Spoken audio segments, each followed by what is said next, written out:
The morning Alma Sullivan rode into Hartwell, Texas. She had $43 sewn into the lining of her coat, a wagon full of everything she owned in the world, and a warning about Theodore Hale waiting for her before she had even tied her horse to the post. It was the spring of 1878, and Hartwell sat at the edge of the Texas hill country like a man who had not quite decided whether to stay or go. The buildings were half lumber and half hope, the main street a stretch of packed red dirt that turned to mud when the rains came and cracked like old skin when they did not. There were perhaps 300 souls in Hartwell, and every single one of them seemed to have an opinion about the man called Theodore Hale. Alma did not ask about him. She asked about the boarding house.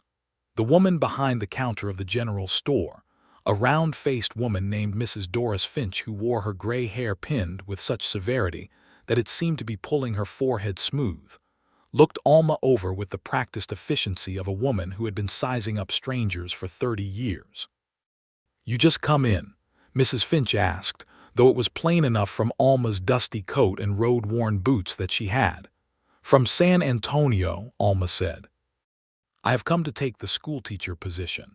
I was told there was a room at the boarding house on Creekside."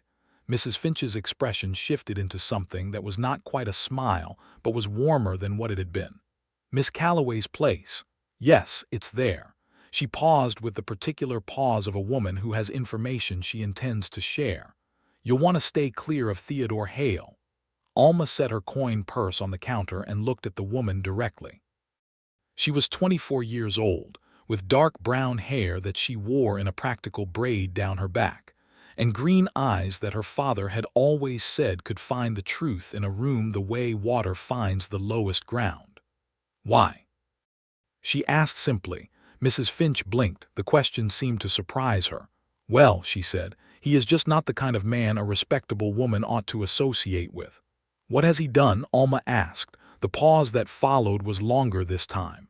"He is just not. There are things about him, things people know." "What things?" Alma pressed, not unkindly. "He keeps to himself," Mrs. Finch said, as though this were a sin of considerable weight. "He has a ranch out past the creek all on his own, and he does not come to church, and he looks at people in a certain way." "A certain way," Alma repeated. "You will understand when you see him." Alma paid for her flour and her lamp oil, thanked Mrs. Finch, and drove her wagon to Miss Calloway's boarding house on Creekside without giving Theodore Hale another thought. She had a classroom to set up, a new life to begin, and very little patience for the kind of warnings that could not produce a single solid fact. Miss Calloway's boarding house was a white clapboard structure with a deep porch that faced east, which meant it caught the morning light and let the afternoon heat pass it by. The landlady herself was a narrow-boned woman of perhaps 60, with sharp blue eyes and a disposition that was direct without being unkind. She showed Alma to a room on the second floor with a window that looked out over the creek and a bed with a good feather mattress, and she told Alma that supper was at 6 and that she did not permit spirits in the rooms. "I do not drink spirits," Alma said. "Good," said Miss Calloway, and seemed to decide that she approved of Alma Sullivan. The schoolhouse was a single room on the north end of town, with 12 wooden desks and a cast-iron stove and windows that let in enough light to read by on clear days. Alma spent 3 days cleaning it, ordering books through the mercantile, and visiting the families whose children would be in her care. There were 19 students ranging in age from 6 to 14, and their mothers all welcomed her with varying degrees of warmth, and all, without exception, mentioned Theodore Hale. Mrs. Clara Webb, whose twin boys would be in Alma's class, said it while pouring coffee. "You are new in town, so you would not know, but there is a man out past the creek you should avoid. Theodore Hale. He is not the sort of man decent people mix with." "What has he done?" Alma asked, just as she had asked Mrs. Finch. Mrs. Webb frowned. "Well, he does not socialize. That is not a crime. He was involved in something years ago before he came here. Something in Kansas, I think, or perhaps Colorado. Nobody knows exactly." "If nobody knows exactly," Alma said, taking a sip of the coffee, which was very good, "then what is it that people are warning me about?" Mrs. Webb looked uncomfortable. "He has a reputation, Miss Sullivan." "A reputation for what specifically?" The answer, as it had been with Mrs. Finch, was a great deal of vague language arranged around an absence of fact. He looked a certain way. He did not come to socials. He had been seen with a gun once, though every man in the county carried a gun, so that was not much of a distinction. He had reportedly said something sharp to the mayor, though nobody could recall what it was. He had not helped when old Mr. Patterson's fence needed mending, though nobody had actually asked him to help. Alma thanked Mrs. Webb for the coffee and rode back to her boarding house through the late afternoon light, turning the shape of these conversations over in her mind like a stone in her hand. She asked 4 more women. She asked 2 men, which took more doing because they did not offer the information as freely. One of them, a leathery fellow named Roy Cassidy who ran the livery stable, said only that Hale was not a man to be trifled with, and when Alma pressed him on what trifling with Hale had ever produced in the way of harm, Roy Cassidy scratched the back of his neck and said he reckoned nobody had actually tried it. "So he is dangerous because nobody has tested it," Alma said. "A rattlesnake is dangerous even if it ain't bitten you yet," Roy said. "That is true," Alma allowed. "But I would want to know it was a rattlesnake before I treated it like one." She heard nothing from any of them that constituted a fact, not one story of a genuine wrong committed. Not one name of a person Theodore Hale had harmed. Not one incident, witnessed and verified, that would explain why the whole of Hartwell spoke of him the way people speak of a cold wind coming. She found this more interesting than she expected. She met him on a Tuesday in early April, 2 weeks after her arrival, and the meeting happened the way most significant meetings do, which is to say without any preparation whatsoever. She had driven her small wagon out to the east pasture, belonging to the Newcomb family, to collect a crate of apples Mrs.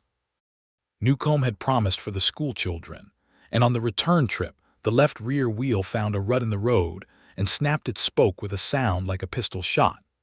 The wagon lurched sideways, and Alma pulled the horse to a stop and climbed down to assess the damage with the steady practicality that had kept her functional through most of her life's difficulties. The wheel was not fully broken, but it was not rideable either, and she was 4 miles from Hartwell on a road that did not see a great deal of traffic.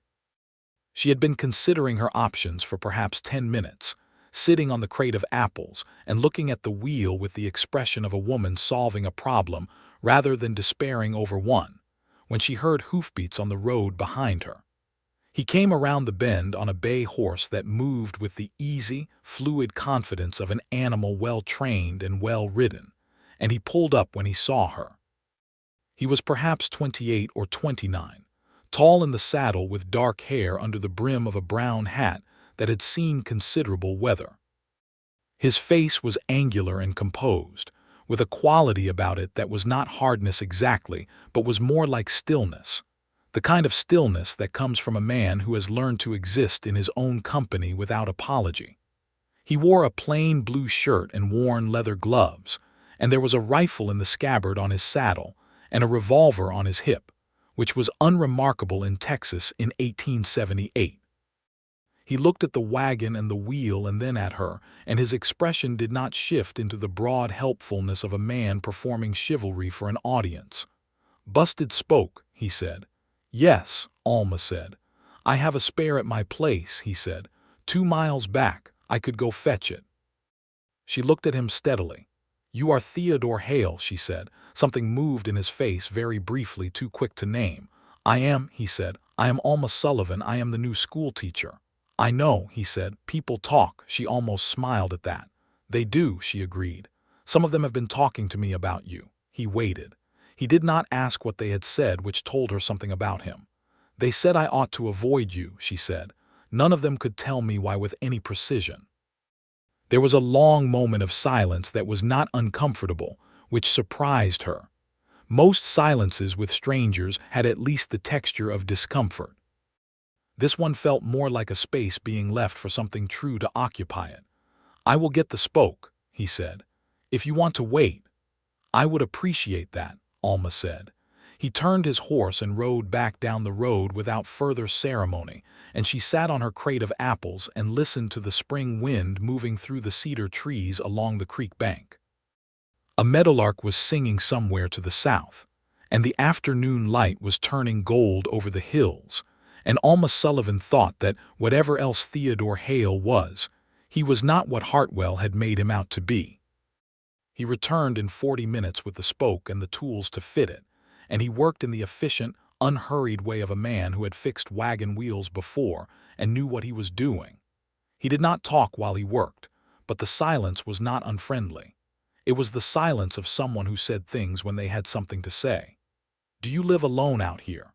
Alma asked, not because it was any of her business, but because she was curious in the way that had always gotten her into interesting situations.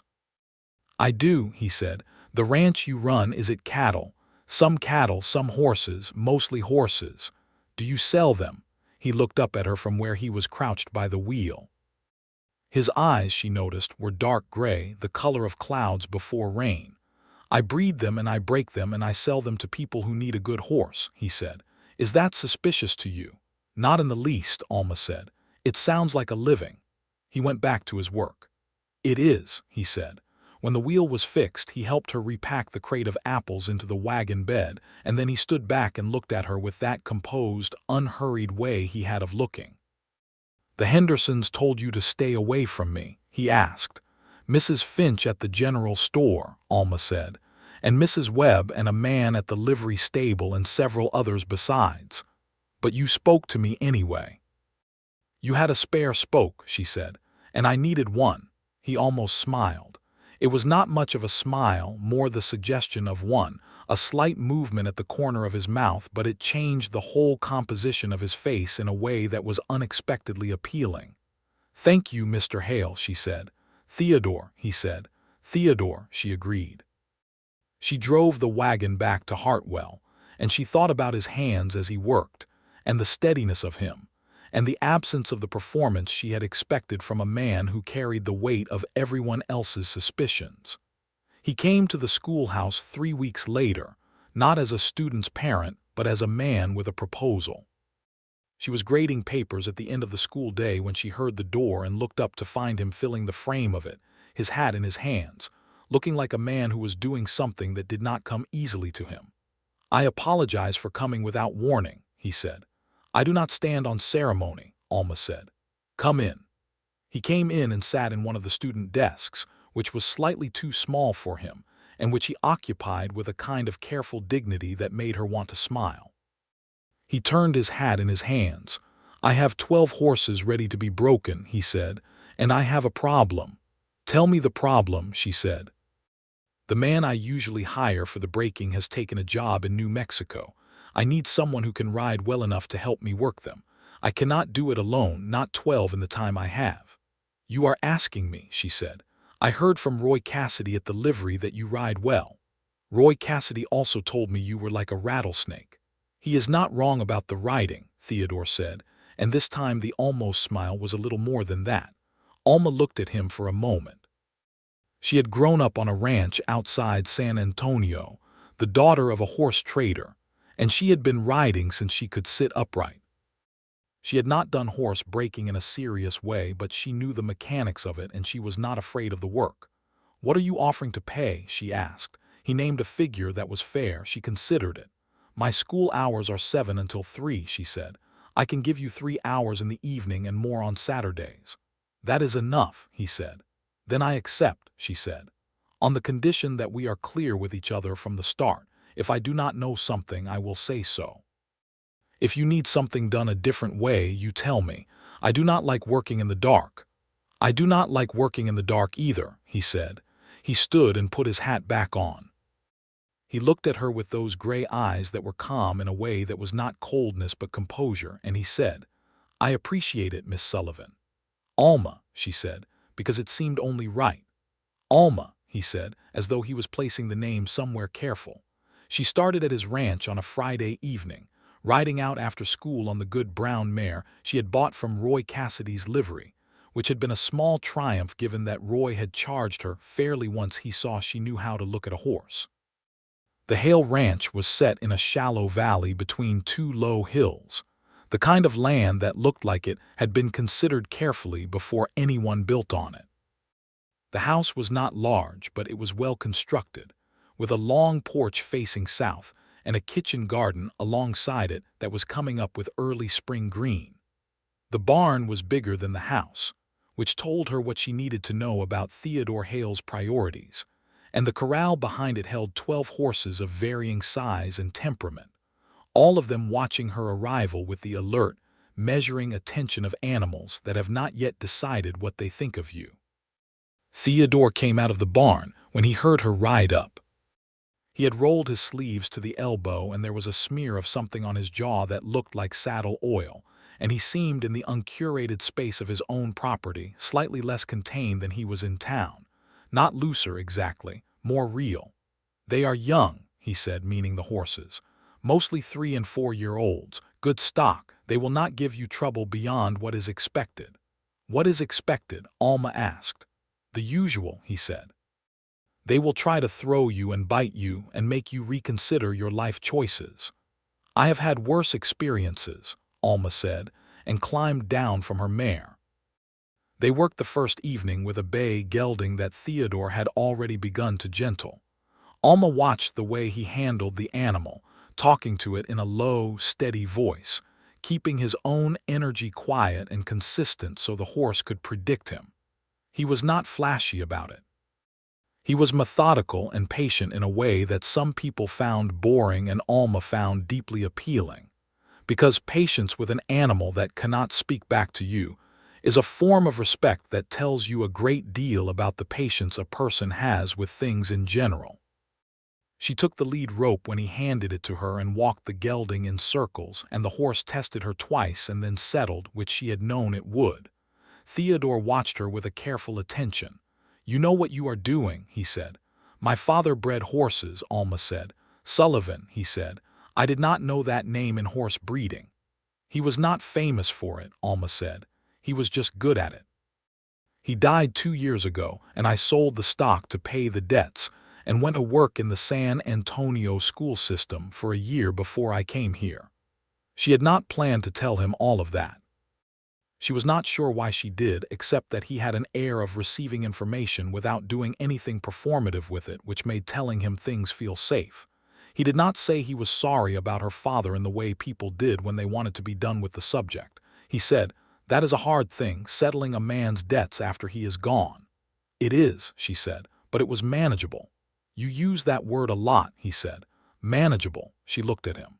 "Do I?" "You said the wheel was manageable. You said the school schedule was manageable. Now the debt." She considered this. "I suppose I find it useful to locate the outer edge of a problem," she said. "It makes the problem seem like it has a size." He looked at her for a long moment. "That is a good way to think," he said, and turned back to the horse. They worked until the light failed, and then she rode back to town in the blue dusk of a Texas spring evening, with the cedar smell on the air and the first stars coming out, and she thought about a man who noticed the words she chose and remembered them. The routine established itself over the following weeks. She came every evening except Sunday, and on Saturdays she came in the morning and stayed through most of the afternoon. The work was real work, the kind that left her tired in her muscles in the good way of physical effort, and the horses progressed steadily under their combined attention. She learned things about Theodore Hale by proximity and observation, the way you learn about a landscape by walking in it rather than looking at it on a map. He cooked well. She discovered this because one Saturday he offered her supper at the end of a long day's work, and the food he produced, a venison stew with dried beans and cornbread baked in a cast iron pan, was considerably better than she had expected from a man living alone. He said almost grudgingly that he had learned to cook because the alternative was the kind of meals that made a man miserable, and misery had never appealed to him. He read. She saw the books on the shelf in his sitting room, not many but significant: a history of the Civil War, a volume of Shakespeare, a naturalist's guide to the birds of North America, Dickens's David Copperfield. He was not talkative in the social sense, but when he said something, it landed with the clean accuracy of a well-thrown stone. He had the kind of intelligence that processed slowly and thoroughly, and he did not say things he had not thought about. He had come from Colorado, she found out, not Kansas. He had grown up on a cattle ranch there and had come to Texas 7 years ago when he was 21. He did not say why, and she did not ask, because she had determined that the questions she pressed and the ones she left unasked would be governed by what was genuinely her business rather than simple curiosity.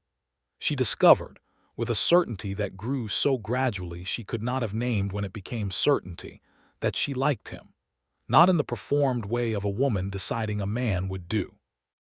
In the way of genuine preference, the way you find yourself wanting a particular person's company above the alternatives and noticing their absence when it is there. She thought he felt something similar, though his version of it was expressed in small, careful ways. He noticed when she was tired and shortened the work without making it a point of comment. He had a chair brought out to the corral that had a better back support than the fence rail she had been using, and he said nothing about it, just had it there. When she mentioned once, in passing, that she had run out of lamp oil, a bottle appeared on her porch at the boarding house the next morning, left without note or ceremony. The town of Hartwell watched all of this with intense interest and considerable alarm. Mrs. Webb visited Alma at the schoolhouse on a Wednesday afternoon in May. She brought a pie, which was a social move designed to make the conversation that followed seem like a friendly visit rather than an intervention. "We are concerned," Mrs. Webb said, over the pie, which was apple and very good. "About what?" Alma asked, though she knew. "About your spending so much time at the Hale property," Mrs. Webb said. "People talk, Miss Sullivan, and your reputation is something you cannot afford to lose, not in a teaching position." "My reputation," Alma said carefully, "rests on the quality of my teaching and the integrity of my conduct, not on which neighbors I am willing to speak to." "Theodore Hale is not just a neighbor," Mrs. Webb said. "Then tell me what he is," Alma said. "Specifically, I have been asking since I arrived in this town, and no one has yet given me a single concrete example of harm this man has done." Mrs. Webb looked flustered. "There are things people know," she said. "What things?" "He was involved in a shooting in Colorado," Mrs. Webb said, lowering her voice as though the schoolhouse walls might be listening. "Years ago." "What kind of shooting?" Alma asked. "Who shot whom and why?" "Well, the details are not, it is not." Mrs. Webb stopped. "People say he is dangerous." "People say many things," Alma said. "I prefer evidence." She thanked Mrs. Webb for the pie and walked her to the door with the firm courtesy of a woman who had ended the conversation on her own terms. But the shooting in Colorado stayed with her, not because it frightened her, but because it was the first specific thing anyone had managed to produce, vague as it was.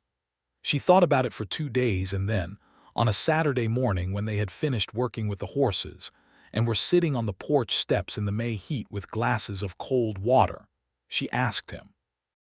"I was told there was a shooting in Colorado," she said. "I am not asking because the town told me to be afraid. I am asking because I would rather know the truth of a thing than have a gap in my understanding." He looked out at the hills for a moment. He held his water glass in both hands, turning it slightly. "My employer," he said, "on the ranch in Colorado, he had a man working for him who was stealing horses, running them across the border and selling them. The employer knew and was taking a cut." He paused. "I found out. I told the employer I was leaving and why. He sent the man after me." "The man came after you," Alma said. "He did, and you defended yourself." "I did. And the man, he lived," Theodore said. "He was jailed eventually. The employer was not." There was a silence. "A hawk turned in slow circles over the south pasture, and that," Alma said, "is what no one in Hartwell knows the actual details of." "People know I was in a shooting," he said. "They do not know why, because I did not explain myself to people who had not asked." "But you told me." "You asked," he said. And then, after a moment, "and it matters what you think." The simple honesty of that sentence sat between them in the warm May air like something that had been growing for weeks and had finally come into the light. She looked at him, and he was already looking at her, and the composed stillness of his face had something underneath it now, a kind of careful wanting that he had not shown her before. "I am glad you told me," she said. "I am glad you asked," he said. She rode back to town that afternoon with the certain knowledge that she was falling in love with Theodore Hale, and she received this information the way she received most things, directly and without excessive drama, with the understanding that it was real and would need to be dealt with honestly. She was not a woman who had had great occasion for love before this. She had been too practical, too busy, too occupied with the business of surviving her father's declining health and the subsequent settling of his affairs. There had been a man in San Antonio, a lawyer's clerk named Martin, who had expressed interest, but Martin had wanted a wife who would recede into the background of his life like good wallpaper, and Alma had known she was not that woman and had said so politely and without cruelty. Theodore Hale was not looking for wallpaper. She was reasonably sure of that. June came in hot and dry, the way Texas Junes do, with a sky so blue it was almost aggressive and heat that rose off the red dirt roads in visible waves by midday. The horses were coming along, 11 of the 12 now saddle-ready and several of them already spoken for by buyers Theodore had been in correspondence with. The work was winding down, and with it the daily excuse for her presence at the ranch. She did not want to lose the daily excuse. She thought about this with some amusement, this woman who had prided herself on directness and precision, circling around a feeling she was not sure how to name to someone else. He solved the problem for her in his characteristic fashion, which was to address a thing plainly when the time was right. It was a Saturday in the second week of June.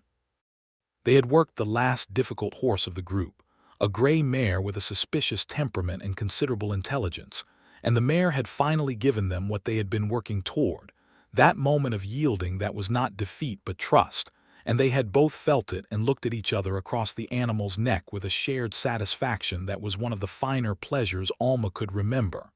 They had washed up at the pump, and she was preparing to go when he said her name. "Alma." She turned. He was standing near the fence rail with his hat in his hands again, the way he had been the day he came to her schoolhouse, and she thought that this was what he looked like when he was doing something effortful. "I would like to ask you something," he said. "Then ask," she said, because she was not going to make this harder than it needed to be. "I would like to take you to supper," he said. "Not here, in town if you are willing, at the hotel restaurant where people can see." She understood what that meant. Where people can see meant, I am not asking you to hide anything. I am not asking you to meet me quietly in a place where your reputation stays intact and mine stays secret. I am asking to be seen with you because I think this is worth being seen." "Yes," she said. "I would like that." The hotel restaurant in Hartwell was not much by the standards of larger cities, but it had a tablecloth and candles and a menu written on a chalkboard. And when Theodore Hale and Alma Sullivan walked in together on a Friday evening in June 1878, every head in the room turned. He had cleaned up well. His hair was combed, and he wore a dark jacket she had not seen before, and he held the door for her with a natural courtesy that had nothing performed about it. She had put on her good blue dress, the one she had made herself from fabric ordered out of the Montgomery Ward catalog, and she had done her hair in a proper knot instead of her usual braid, and she was aware that she looked nice, and that he thought so from the way he looked at her when she came down the stairs of the boarding house. They sat across from each other at a table by the window and ordered the beef and the roasted potatoes, and the conversation came as naturally as it always did, because they had been talking honestly for 2 months and the habit was established. But there was something different in it now, a quality of attention on both sides that was undisguised. "Tell me about your father," he said. "What he was like." She told him. She told him about Patrick Sullivan, who had been a large, laughing man with a gift for horses and a weakness for bad card games, who had taught her to ride before she was 5 and read to her every night until she was old enough to read to herself, who had been sick for 2 years before the end, and who had faced it with a dignity that had impressed her and broken her heart in equal measure. Theodore listened the way he did everything, completely and without interruption. "You loved him very much," he said when she was finished. "I did," she said. "He was not a perfect man, but he was a good one. He tried to do right." "That is more than most manage," Theodore said. "What about your parents?" she asked. He was quiet for a moment. "My mother died when I was 8, he said. "Fever. My father was a decent man, but a lonely one after that. He worked hard and he was fair to me, and he died 10 years ago.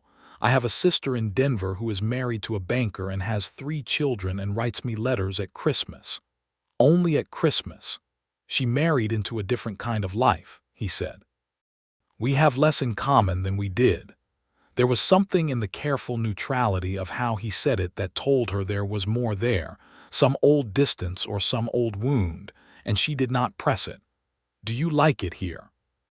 she asked instead. "In Hartwell?" He considered the question seriously. "I like the land," he said. "The hill country is good land. I have built something that is mine which matters to me." He paused. "I have been less certain about the people." "They are afraid of what they do not know," Alma said. "I know that," he said. "I have not always made it easier for them." "Why not?" He looked at her with those gray eyes. "Because when people decide what you are before they know you, explaining yourself feels like performing for them, and I do not like to perform." "No," she said, "you do not." "You never asked me to," he said. "No," she agreed. The candle between them was burning low. The restaurant had grown quieter as the evening went on, and most of the other diners had gone home, and it was just them and the proprietor polishing glasses behind the counter and the warm night outside the window where the moths were circling the lamp on the porch post. "I want to be honest with you about something," Theodore said. "Please be," she said. "I am not a man who is easy to know," he said. "I know that about myself. I keep my own company well, and I have lived alone for 7 years, and I have habits that are not adjusted to anyone else. I am telling you this not as a discouragement, but because you prefer to know the truth of a thing, and I prefer to be the one who gives it to you." She looked at him across the low candle, at the angular, composed face and the gray eyes that were serious and a little raw around the edges, and she felt something in her chest that was warm and solid and certain. "Theodore," she said, "I am a woman who has been running her own life since she was 22, who has no family left to answer to and no desire to pretend to be simpler than I am. I am opinionated, and I ask questions that make people uncomfortable, and I do not like to be told what I ought to think. I am telling you this for the same reason you told me what you told me." He was quiet for a moment. Then he said, "You are the most interesting person I have met in 7 years." "Only 7, she said. He almost laughed. It was not quite a laugh, but it was very close, closer than she had heard from him before, and it suited his face in a way that made her want to see it again. "Will you let me court you properly?" he asked. "Yes," she said. "I will." The next morning, Alma found 3 new warnings on her porch in the form of neighbors who had apparently stationed themselves at windows the previous evening. Mrs. Finch left a note. The minister's wife, Mrs.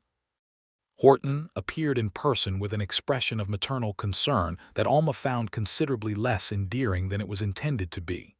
"We only want what is best for you," Mrs. Horton said.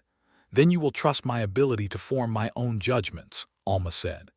"But Theodore Hale," Mrs. Horton said, with the inflection of a woman dropping a large stone into still water, "has done nothing that you or anyone else has been able to describe to me in any specific terms," Alma said.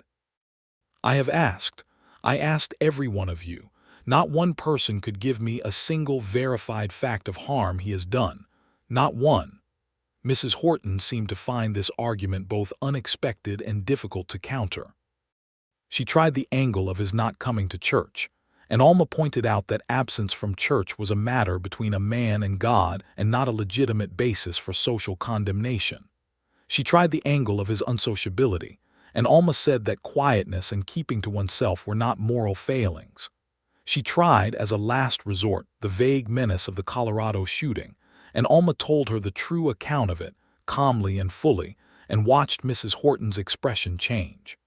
Where did you hear that? Mrs. Horton asked. From Theodore, Alma said, because I asked, and you believe him. I have found nothing to suggest I should not, Alma said. And I have been looking, because I do not take these things lightly. She thanked Mrs. Horton for her concern and closed the door. She thought, walking back to her room, about what it meant that a whole town had built a fear around a man on the basis of nothing more than his refusal to make himself easy for them. He had not been cruel to anyone in Hartwell. He had not stolen or threatened or harmed. He had simply been private and self-contained and unwilling to perform the necessary rituals of community belonging, and they had filled the silence he left with the architecture of suspicion. It made her angry on his behalf, and she was not a woman who was quick to anger. When she rode out to his ranch that afternoon, not for the horses because that work was largely done, but because he had asked her to come and see the garden he was putting in along the south side of the house, she found him setting bean poles in the turned earth with the same methodical care he brought to everything. Mrs. Horton came to see me this morning, she said. He kept setting the poles. Did she? She is worried about my association with you. I know she would be, he said. He straightened and looked at her. Does it change anything for you? No, Alma said, but it makes me angry. He looked at her steadily. On my behalf, yes. Something shifted in his face then, something that was not the almost smile or the composed stillness, but something more open than either, more exposed. He looked at her for a moment with an expression she could not quite name, except that it made her understand, with a certainty that settled into her like warmth, that what he felt for her was real and significant. You do not need to be angry on my behalf, he said quietly. I know I do not need to be, she said. I am being it anyway. He looked down at the bean pole in his hand. I appreciate it, he said. She stayed and helped him with the garden. They worked side by side in the warm afternoon with the smell of turned earth around them, and they talked about the school and the horses and the books on his shelf. And when she was leaving, he walked her to her horse and helped her up without being asked, and his hand stayed on hers on the saddle horn for a moment longer than was strictly necessary. Alma, he said. Yes, she said. Thank you, he said, for asking questions instead of taking the answers people had already decided on. She looked down at him from the saddle, this man who had been misread and dismissed and feared without cause, this quiet and serious and entirely decent man. It seemed the honest thing to do, she said. It was rare, he said. She rode home in the long gold light of the June evening and felt something in her that was happiness of a very particular and grounded kind, not the giddy surface kind, but the kind that sits deep and does not evaporate. July brought a new development to Hartwell that Alma had not anticipated, and it came in the form of a man named Dale Fitch. Dale Fitch was the son of a cattle baron from Abilene, which he mentioned within the first 10 minutes of any conversation. He had come to Hartwell to look at some property on behalf of his father, and had decided, apparently, that the new schoolteacher was a project of interest. He was 26, handsome in a shiny, satisfied way, and he had the manner of a man who was accustomed to being wanted. He appeared at the schoolhouse on a Monday morning with a basket of peaches from his host family's tree, and a smile that was designed to communicate charm and communicated instead a certain careful calculation. Miss Sullivan, he said, I have heard you are the most interesting woman in Hartwell, which I admit is not the fiercest competition, but I have also been told you are originally from San Antonio, and I have friends in San Antonio, and I thought we might have something to talk about. Alma accepted the peaches because they were good peaches and she was not rude about food, and she thanked him pleasantly and returned to her work. He came back on Wednesday. He came back on Friday.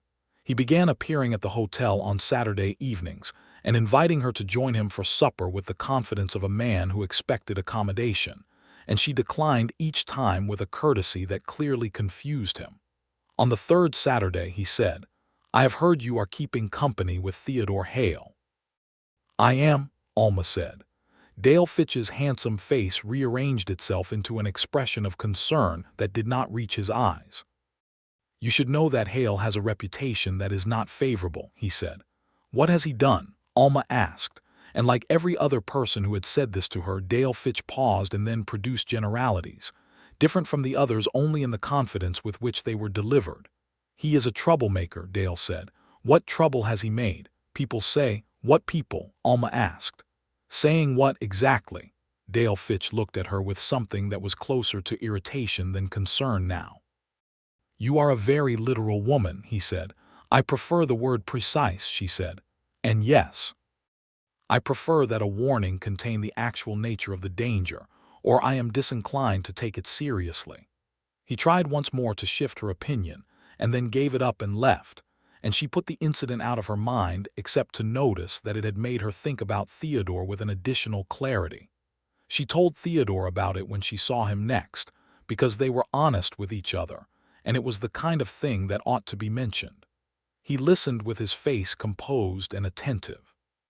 "What did you tell him?" he asked.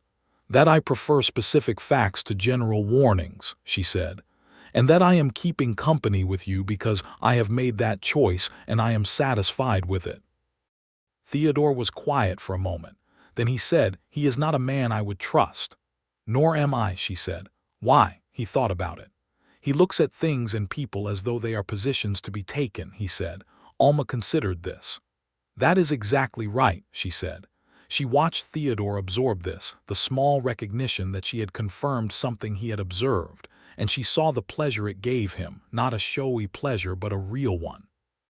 It was in August, with the summer bearing down hard on the Texas hills, that she first understood how serious the town's disapproval of their courtship had become. The school board consisted of 5 men and met once a month.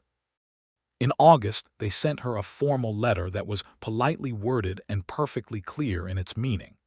That her continued association with Theodore Hale was a matter of concern to the community. That her position as schoolteacher required her to be a moral exemplar to the children, and that she might wish to consider whether her current social choices aligned with the expectations of her role. She read the letter twice and then set it on the table and looked out the window at the creek, which was running low in the August heat. She thought about this for a full day. She thought about it the way she thought about all serious things, examining it from every angle she could find, testing it against what she knew and what she believed. She had come to Hartwell to teach. She needed this position. The $43 sewn into her coat lining was long spent, and her salary was what stood between her and a situation she would find much harder to navigate. She also loved Theodore Hale. She was sure of it now, with a sureness that was not infatuation but conviction, the kind that has looked at a person in their daily reality and found them worth choosing. She went to see the chairman of the school board, a man named Everett Pryor who ran the hardware store and had 3 sons in her class. She sat across from him in his office behind the hardware store and she said, "Mr. Pryor, I have read the board's letter and I want to address it directly." Everett Pryor was a man in his 50s with the cautious manner of someone who disliked confrontation but liked control. "We have some concerns," he said carefully. "I know you do," she said. "I would like to ask you to tell me, specifically, what Theodore Hale has done that makes his company unsuitable for a woman in my position." He looked at her with the expression she had come to know from everyone in Hartwell when she asked this question, the expression of a man who has not, until this moment, noticed that his belief is built on nothing solid. "There are concerns in the community," he said. "I know," she said. "I have been asking about those concerns since I arrived. No one has been able to give me a single verifiable incident of harm or wrongdoing. I have learned that he was involved in a shooting in Colorado 6 years ago, the facts of which I know in full, and which anyone would recognize as justifiable self-defense, in response to being pursued by a man whose employer he had reported for horse theft." Everett Pryor looked uncomfortable. "I have also learned," Alma continued, "that he does not attend church and does not participate in social events, which are matters of personal preference and not moral failing." "The community's perception," Pryor began. "The community's perception," Alma said, "is based on a person they have chosen not to know. I have chosen to know him." And what I know of him is that he is honest and hardworking and decent, and that he has been treated as a threat by this community on the basis of nothing more than his unwillingness to be performed for." She paused and let that sit. "I will continue to keep his company," she said, "because I believe he is a good man, and because I am capable of making that determination for myself. I hope the school board will trust my judgment in this, as you have trusted my judgment in the classroom. But I want you to understand that if the board chooses to terminate my position on the basis of my social associations rather than my professional conduct, I will consider that a serious injustice, and I will not pretend otherwise." Everett Pryor was quiet for a long moment. He looked at his desk and then at her. "You are a very forthright woman," he said. "Yes," she agreed. "I am. The board will need to discuss this," he said. "I understand," she said. "I wanted to present my case directly rather than let rumors speak for me." She left the hardware store and went home and wrote Theodore a letter telling him what had happened, because he deserved to know.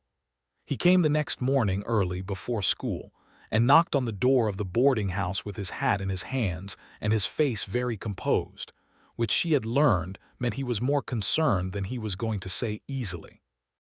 Miss Calloway led him into the sitting room and Alma came down, and they sat across from each other in the boarding house sitting room, with the morning light coming through the east windows. "You should not have to fight the school board over me," he said. "I know I should not," she said. "The situation is unjust. That does not mean I am going to do nothing about it. Alma." He said her name the way he sometimes did, with a weight to it that said more than the name itself. "Your livelihood matters. I do not want to be the cause of Theodore," she said. "If you are about to suggest that I withdraw from our courtship to protect my position, I want you to understand that I find that solution more problematic than the problem it solves." He looked at her. "If I abandon what I believe is right because it is inconvenient," she said, "then I am not the kind of teacher Hartwell's children need anyway." He was very still for a moment. She could see him taking this in, processing it with the thoroughness he brought to everything. "I want to speak to the school board myself," he said. "You do not have to." "I know I do not have to," he said. "I want to." She looked at him. The morning light was on his face, and he was so serious and so steady, this man who had refused for years to explain himself to people who had not asked, now willing to walk into the room where the judgment was being formed and speak. "All right," she said. He went to see Everett Pryor that same day. She did not know what was said, because Theodore had asked her to let him do it without her present, and she had agreed. She found out later from Everett Pryor himself, who told her with an expression of somewhat resentful honesty. Theodore had walked into Pryor's hardware store and had told him, plainly and without heat, the full account of the Colorado shooting and the reason for his departure.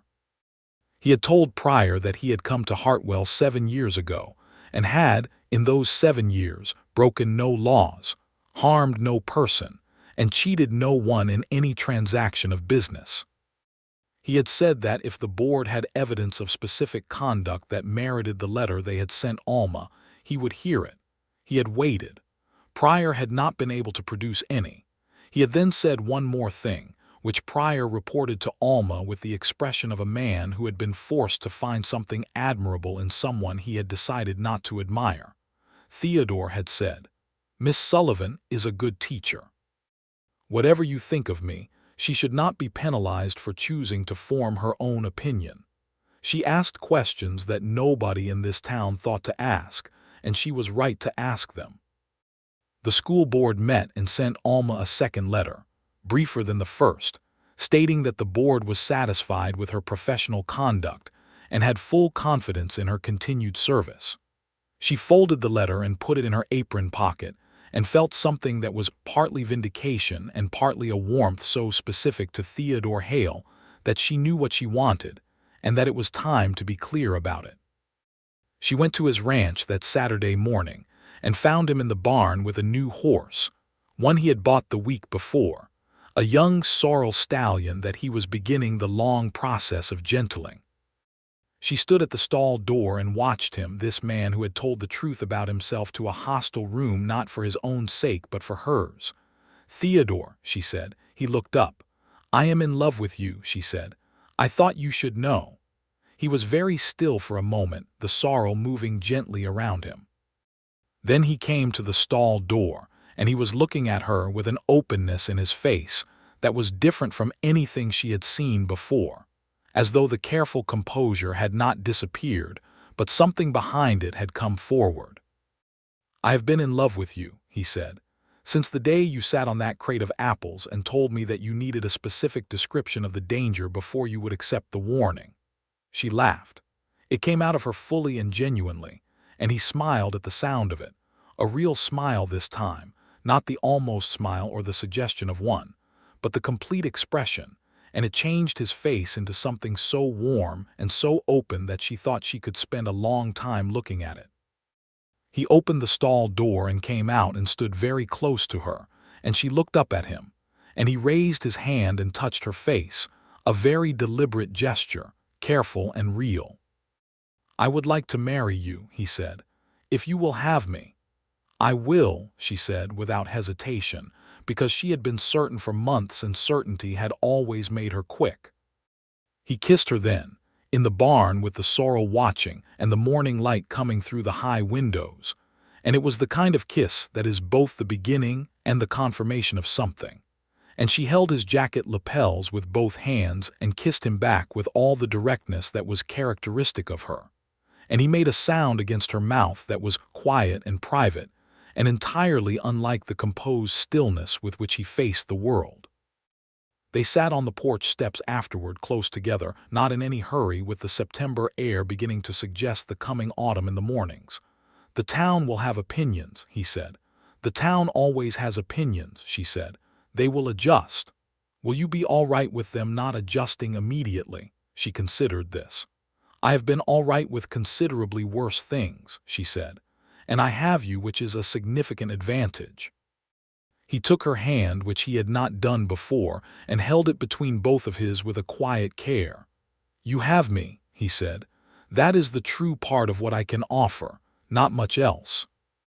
A ranch and a garden and a good kitchen and 11 horses that I helped break," she said. "That is not nothing." 12, he said. "The mare sold last week." "The difficult gray," she said. "Difficult gray," he agreed. "Bought by a man in San Marcos who said she reminded him of his mother." She laughed again, and he squeezed her hand.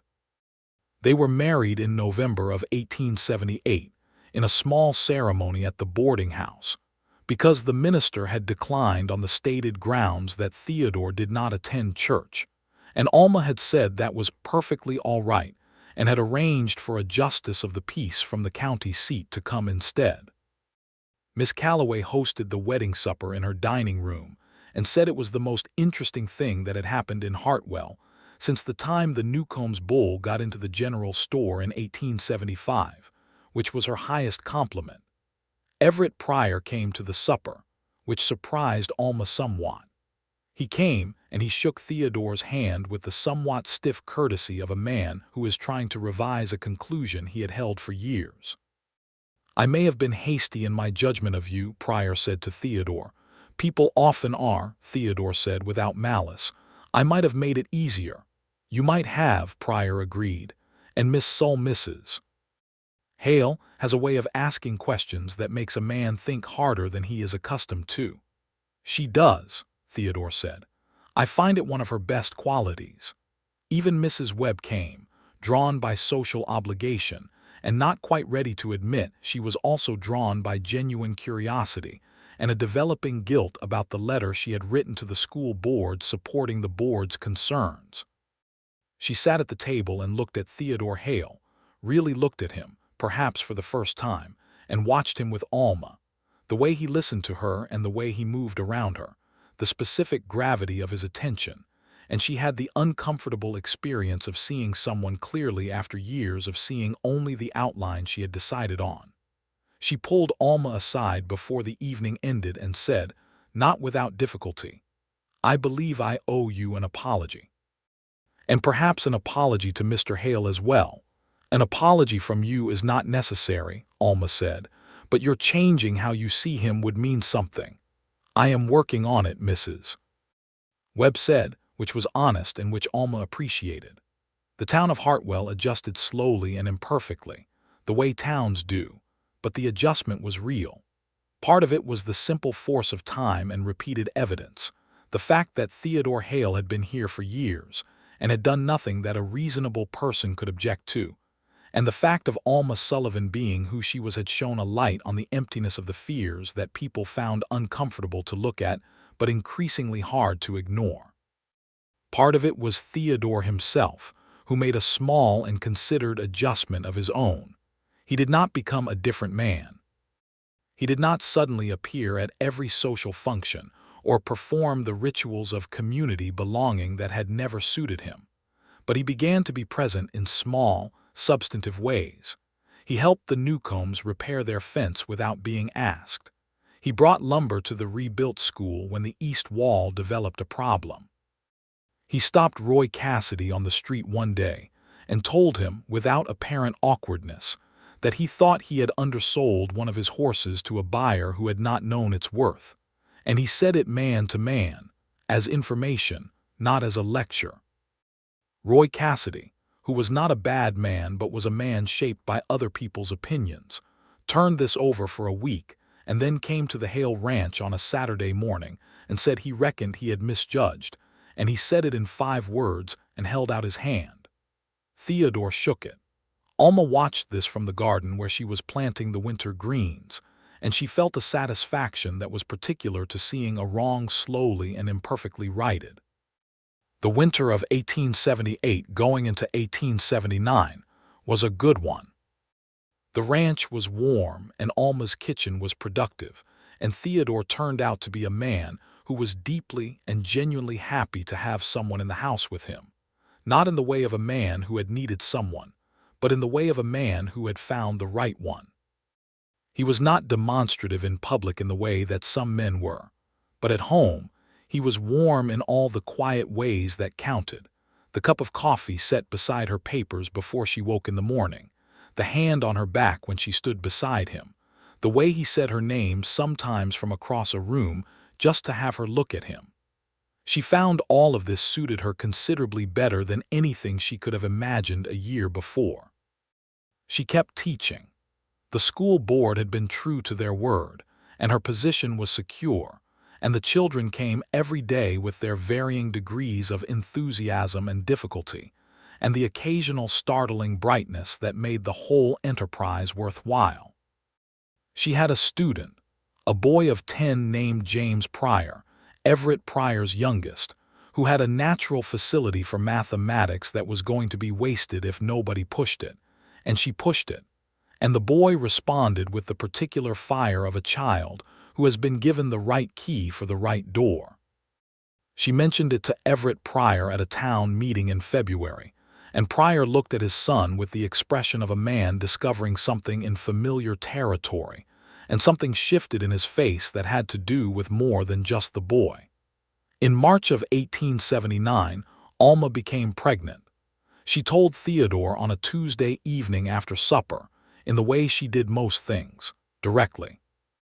He was sitting at the table reading The Naturalist's Guide to Birds, which he returned to periodically the way some people return to a river, and she sat down across from him and said, "I believe I am with child." He set the book down and looked at her with a stillness that was deeper than his usual composure, as though he were very carefully not spilling the enormity of what he was feeling. "Are you certain?" he asked. "Reasonably," she said. "I will see Dr. Marsh in the morning to be sure." He was quiet for a moment. Then he said, "Are you well?" "Very well," she said. He reached across the table and took her hands in both of his and held them, and the look on his face was one she had not seen before and would spend years returning to in her memory. This man who had been alone for so long looking at the prospect of a family, with an expression that was love and wonder and the particular terror of wanting something very much. "Good," he said. "That is very good." Dr. Marsh confirmed it, and the news spread through Hartwell with the speed of all news in small towns, and the reaction was, on balance, warmer than either Alma or Theodore had anticipated. Mrs. Webb came with a quilt she had made herself, blue and white, and presented it with a warmth that was genuine and slightly overcompensating for past behavior, which Alma accepted in the spirit it was meant. The baby was born in November of 1879, a boy, arrived in the world with considerable vigor and a set of opinions about his circumstances that he expressed at volume and at length. They named him Patrick, after Alma's father. Theodore held his son for the first time with the careful, reverent grip of a man handling something irreplaceable, and he looked down at the red-faced, furious, small person with an expression that was so openly loving that Alma, exhausted and aching and watching from the bed, felt her eyes fill with tears that were entirely happiness. "He is angry," Theodore said. "He is," Alma agreed. "I find it encouraging." Theodore looked up at her and smiled, the full smile, the one she had been collecting for more than a year. "He is ours," Theodore said. "He is," she said. Patrick Sullivan Hale proved to be as direct as his mother and as thorough as his father, a combination that expressed itself in a small person who had to understand the reason for every rule before he would comply with it, and who would not be hurried through any process that he had decided required his full attention. He was, Alma thought, entirely himself from the beginning, which she found magnificent. Theodore was a good father. She had known he would be, with the same certainty she had known most things about him, from evidence, from watching how he did everything else. He had the patience that came from horsework and from his own nature, and he had a serious and genuine interest in the boy that was not performance but true engagement. When Patrick began to talk, Theodore listened to him with the same complete attention he gave to everything, and the boy responded to being taken seriously with a quality that looked like flourishing. The years built on each other with the good, accumulated weight of a life being made. In 1881, Alma stopped teaching, not because she wanted to, but because she was pregnant with their second child, and the school board, in a decision she protested loudly and lost, said that a visibly pregnant woman in the classroom was not appropriate. She argued that the children knew where children came from, as children always did, and that a pregnant teacher was no more inappropriate than a pregnant anyone else, and the board said they were sorry, but that was the rule. She said the rule was unjust, and they agreed with her but said it was the rule nonetheless.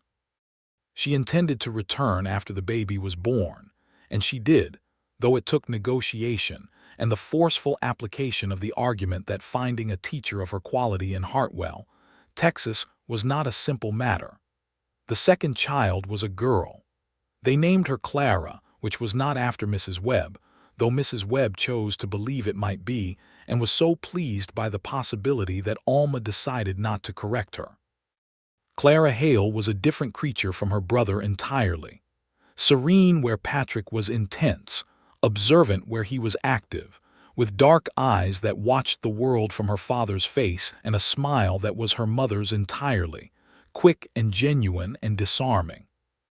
Theodore and Alma had built something between them over the years that was not the romantic notion of a marriage, all high feeling and drama, but something better and more durable. A partnership between two people who were genuinely curious about each other and had found, with the satisfaction of a long-held hypothesis confirmed, that curiosity did not diminish. They still talked. They still told each other the truth. They still surprised each other, which was the gift that mattered most. He surprised her in the spring of 1882 by beginning to attend the Sunday services at the Hartwell Methodist Church. He did not announce it or explain it. He simply appeared beside her one Sunday morning, dressed in his good jacket, and rode with her to church. After the service, on the ride home, she said, "You do not have to do this." "I know," he said. "Why did you?" He thought about it in the way he thought about things. "I have been in this community for 11 years, he said. "I could make an effort. It does not cost me what I thought it would." She looked at him. "Also," he said, "Reverend Horton made a reference to Ecclesiastes that I wanted to think more carefully about, and it seemed useful to be in the room where he was talking about it." She felt the laugh come up from deep in her chest. "You came to church for Ecclesiastes." "Partly," he said, with perfect seriousness. She loved him so much in that moment it was almost too much to contain. In the summer of 1883, something happened that Alma had not anticipated, and Theodore had known was a possibility. A man came to town asking about Theodore Hale. He arrived on a horse that had been ridden hard, a lean man in his 40s with the look of someone who carried a purpose that had sharpened him past his natural shape. He went to the general store first, as strangers always did, and Mrs. Finch told him Theodore Hale had a ranch east of town, which she told him with a wariness in her face that had not been there 4 years ago when she was warning Alma against him. Alma heard about the stranger's arrival from Miss Calloway, who heard it from Mrs. Finch, and she rode to the ranch that afternoon with a feeling of something alert in her chest. She found Theodore in the corral with a new horse, and she told him. He listened with his face still, and then he said, "He will come here." "Do you know who it is?" she asked. He was quiet for a moment. "I think so," he said. "The employer from Colorado had a brother. He has written to me twice in 10 years, letters I did not answer. I expected this eventually." "Theodore," she said. "What does he want?" "Satisfaction," Theodore said. "His brother died 2 years ago, in jail from illness. I imagine he holds me responsible for the circumstances." She looked at him directly. "What do we do?" "I will speak to him," he said. "I will be there," she said. He looked at her. "Alma, I will be there," she said again. The man came the next morning. He tied his horse at the ranch gate and walked up the path, and Theodore met him on the porch without putting his hand on his gun, which was its own statement. Alma stood near the door, close enough to hear and be seen. "The man's name," he said, "was George Carmichael. He was the brother of the man Theodore had reported in Colorado, the man whose horse theft scheme had unraveled because of Theodore's honesty, the man who had sent his enforcer after Theodore and whose enforcer had ended up in jail for it." He said all of this in a voice that had the flattened quality of a man who has rehearsed a confrontation so many times it has become a kind of ritual. Theodore let him say it. He did not interrupt. Then Theodore said, "Your brother made his choices. I made mine. I did not take pleasure in what happened. I reported what I saw because it was the right thing to do, and when the consequences of that reporting came after me, I defended myself. I am sorry your brother died in jail. I'm not sorry I told the truth." George Carmichael looked at him for a long time. The morning was very quiet around them, the birds and the wind and the sound of the children playing somewhere behind the house. "He was my brother," George said, and the heat had gone out of his voice, and what was left was just grief, which was a different thing entirely. "I know he was," Theodore said. "That must be hard to carry." It was not what George Carmichael had expected. Alma could see that in his face, the way the prepared anger had no surface to grip. He stood there for another moment, and then he said, not kindly but not violently, "I wanted to see the kind of man who did what you did." "And?" Theodore said. George Carmichael looked at him. "I do not know yet," he said, which was honest. He left without resolution but without violence, and Alma thought that was probably the best that could have been hoped for. She stood beside Theodore on the porch and watched George Carmichael ride back down the road, and Theodore put his arm around her without looking at her, just held her against his side. "Thank you for being there," he said. "Of course," she said. Patrick had appeared around the corner of the house during the tail end of the conversation, drawn by the sound of the unfamiliar voice, and he stood looking up at his parents with the serious, assessing expression that was so entirely his father's it made Alma's chest ache with affection. "Who was that man?" Patrick asked. "A man with old grief," Theodore said. "Is he dangerous?" "Not today," Theodore said. "Come here." Patrick came, and Theodore crouched and held him, and over the boy's head his eyes met Alma's, and what passed between them was not a word or a gesture, but the particular understanding of two people who have been honest with each other long enough that words are sometimes additional. George Carmichael did not come back. Alma heard, through the slow network of frontier news, that he had returned to Colorado. Whether he had found what he was looking for she could not say, but the threat, such as it was, had passed. The years continued to give them things, in the way that good years do, not without difficulty but with a fundamental richness. In 1884, Theodore expanded the ranch, buying the adjacent land from a family who was moving north.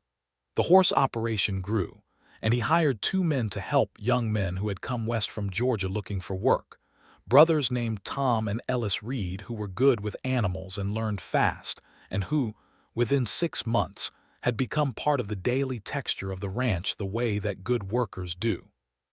Alma taught through all of it, the school expanding to 28 students by 1885, requiring a second teacher who was hired from Austin, a young woman named Helen Burke who was quick and enthusiastic, and who Alma took under her wing with the same directness she brought to everything else. She also, in the evenings, began writing. She had been thinking for some time about the injustice of how Theodore had been treated, not just by the specific people of Hartwell, but by the broader pattern it represented, the way that silence and privacy in a person could be filled with any fear the community chose, and how that fear could harden into something that functioned like persecution without ever having to answer for itself. She wrote it as an account, not as a polemic, in the careful and precise language that was natural to her. She sent it to a newspaper in Austin, and they published it in the spring of 1885 under the title, "On the Danger of Manufactured Reputation, a Woman's Account of a Western Town." It caused considerable discussion in Hartwell, as she had known it would. Everett Pryor read it and came to see her, and he stood in her kitchen with the paper in his hand, and he said, "This is about us." "Yes," she said, "it is not flattering."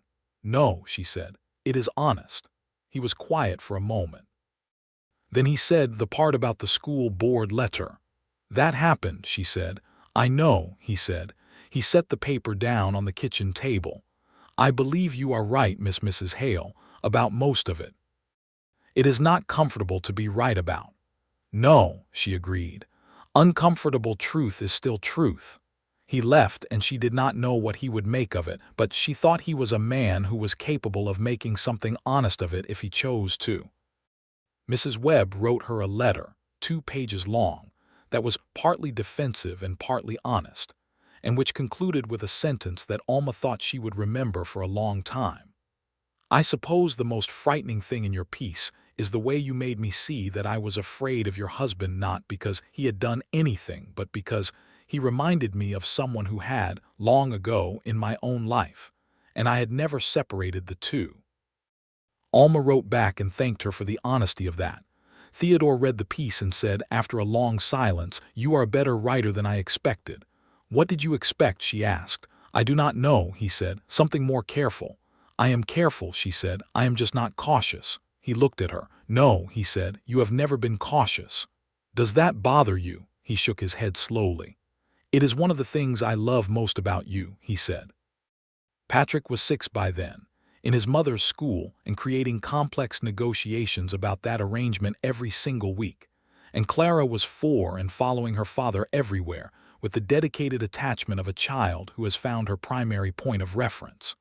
The Hale household was a good and full house, not large, not wealthy in the way that wealth was counted in the world east of Texas, but rich in the specific currency of 2 people who had chosen each other well and knew it.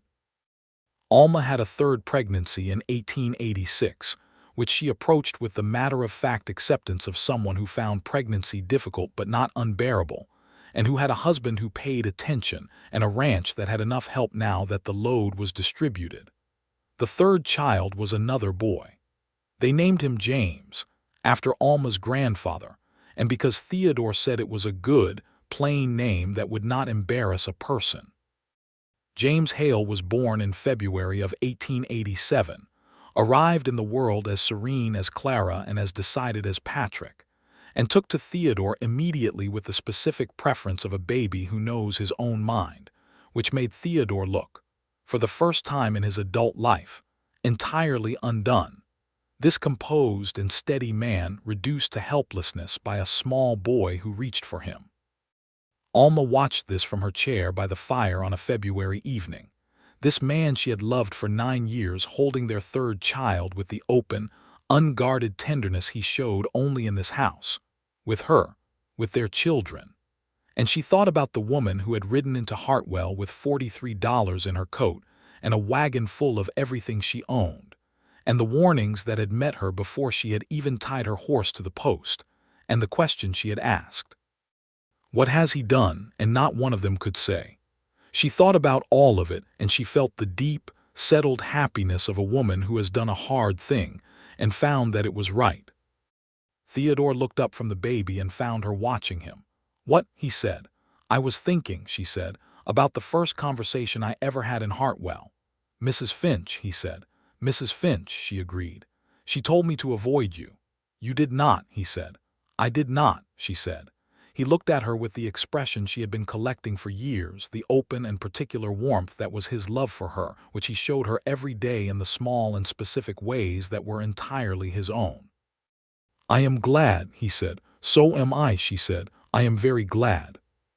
She got up from her chair and went and sat beside him, and he put his free arm around her, and she leaned into his shoulder with the ease of a woman who has been doing this for years and intends to do it for a great many more. And James slept between them in the firelight of a February evening in the Texas hill country. And outside the window the winter stars were out over the dark hills, and the creek was running low and cold. And the ranch was quiet around them with the deep quiet of a place that has become, finally and fully, a home. Patrick came downstairs in his nightclothes to see what the light was, and found his parents on the settee with the baby, and stood in the doorway with the composed, assessing expression that would be his throughout his life. "Is the baby all right?" he asked. "He is very well," Alma said.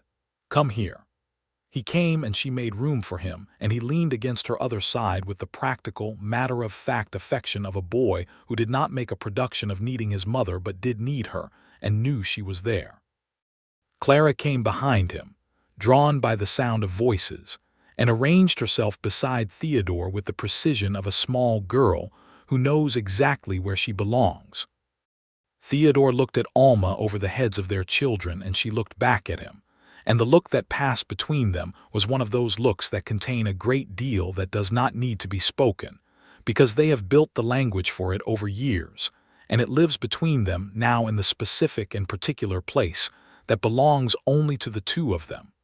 The man that Hartwell had warned her about. The man that not one of them could name a wrong for.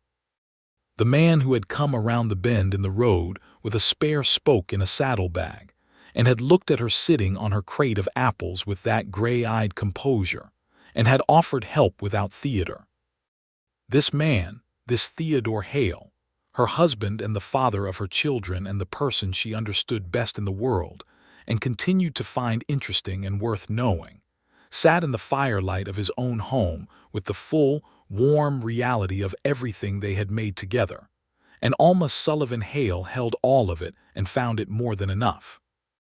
The years ahead would bring more of what life brings, some difficulty and some joy and some ordinary Tuesday evenings that are better than anything dramatic, because they are real and accumulated and yours. Patrick would grow into a young man who had his father's patience and his mother's precision, and who would go to study medicine in Austin at the age of 18, and make both his parents proud in the specific way of a person who has found the right work. Clara would marry a surveyor from San Marcos at 21 and live close enough to visit often, and would have her father's eyes and her mother's laugh, and both qualities would serve her well. Ames, the February boy, the serene and decided youngest, would stay on the ranch and learn the horsework from Theodore with the thoroughness of someone who has found his inheritance not in property, but in practice, and would carry it forward with care. Theodore would teach him everything he knew about horses, which was considerable, and would do it in the way he had done everything in his life, with honesty and patience and the complete attention of a man who believed that the things worth doing were worth doing fully. And Alma would teach her students for another 20 years, would write more pieces for the Austin paper and one for a Houston publication, would become known in the county as a woman of judgment worth consulting, and would sit at the kitchen table of the Hale Ranch every evening of her life with a cup of coffee and the day's work, and the man she had chosen, who had been so thoroughly and unjustly misunderstood by the world before she got there. She thought sometimes about that moment on the road, the broken wheel and the crate of apples and the hoofbeats coming around the bend, and she thought about how easily she might have taken the warnings at face value and sent him away, how nearly she had almost accepted the received wisdom of a community that had decided what he was before they knew him. She was grateful, with a gratitude that was specific and genuine rather than theatrical, for the habit of asking questions, for the refusal to accept the absence of facts as evidence, for the particular quality in herself that said, "Give me the truth of a thing before you give me the fear of it."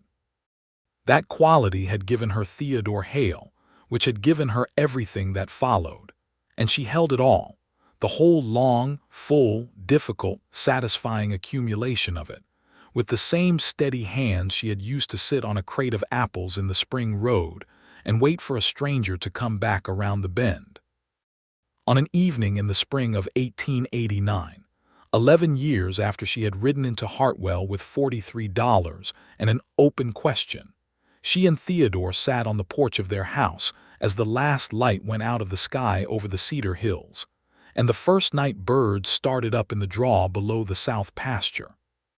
He had his coffee and she had hers, and the evening was the particular soft kind that comes in Texas when the heat of summer has not yet arrived and the cold of winter is fully past, and there was nothing immediately urgent in the world. "Do you remember," she said, "what Mrs. Finch told me the day I arrived?" He looked at her. "That you should stay away from me." "That I should stay away from you," she confirmed. He looked back at the hills. "I am glad you are contrary," he said. "I am not contrary," she said. "I simply want the evidence before the conclusion." "The evidence," he said, "took some time to collect." "Worth it," she said. He looked at her and smiled, the full and open smile that she had been collecting since the day it first appeared on the road south of Hartwell, and she smiled back at him across the porch in the spring evening, and the night came on around them, warm and full, as it had every evening for 11 years, as it would for all the years still ahead of them. This man and this woman who had found each other honestly and held each other true.